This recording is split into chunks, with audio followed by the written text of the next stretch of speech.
I may have been born a slave,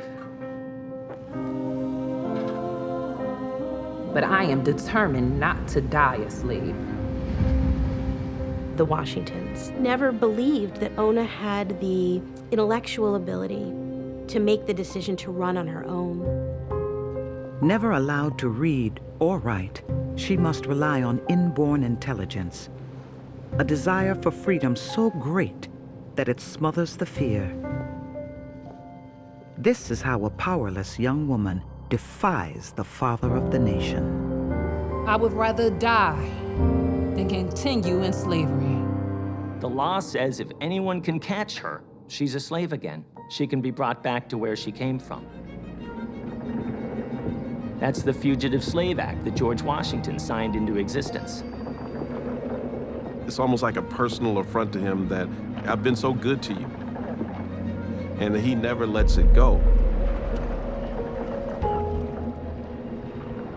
Passage has been arranged for me on a ship north to New Hampshire.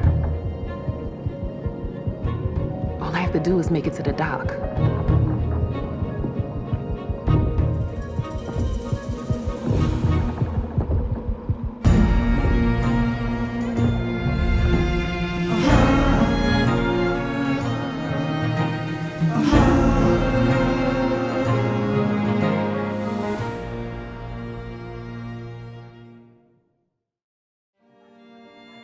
The movement that started with moral conviction and flowered in the face of stiffening resistance is now poised to change the course of history. 3,000 people jammed the hall for the main speeches as abolitionist fervor builds. Black women, white women, black men, white men, together and in defiance.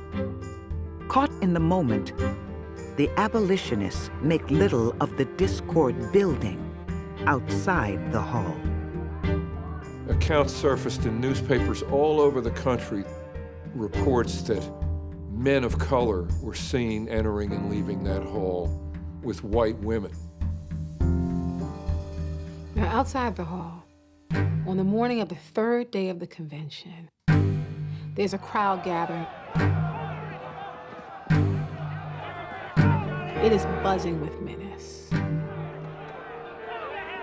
Angry people, men and boys, women as well. It was leaders, it was merchants. It was, as people said back then, gentlemen of property and standing. They were organized demonstrators, organized by the colonizationists. There were Southern gentlemen, young men in medical school, throwing bricks and breaking windows and yelling.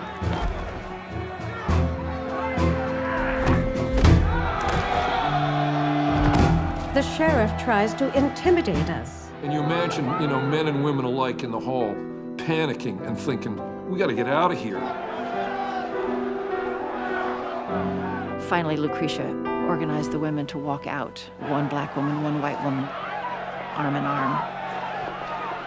Which just completely infuriated the demonstrators, the pro-colonizationist demonstrators, who were there to make trouble.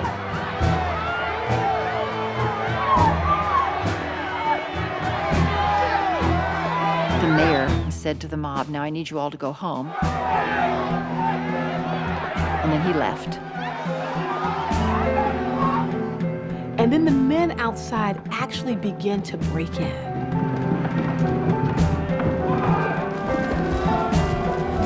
The mob bearing down with a violent fury onto that hall,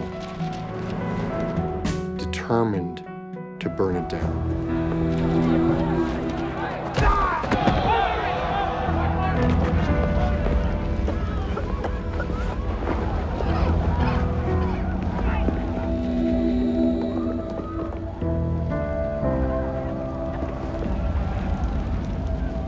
We have lost everything, and consequently have nothing to lose.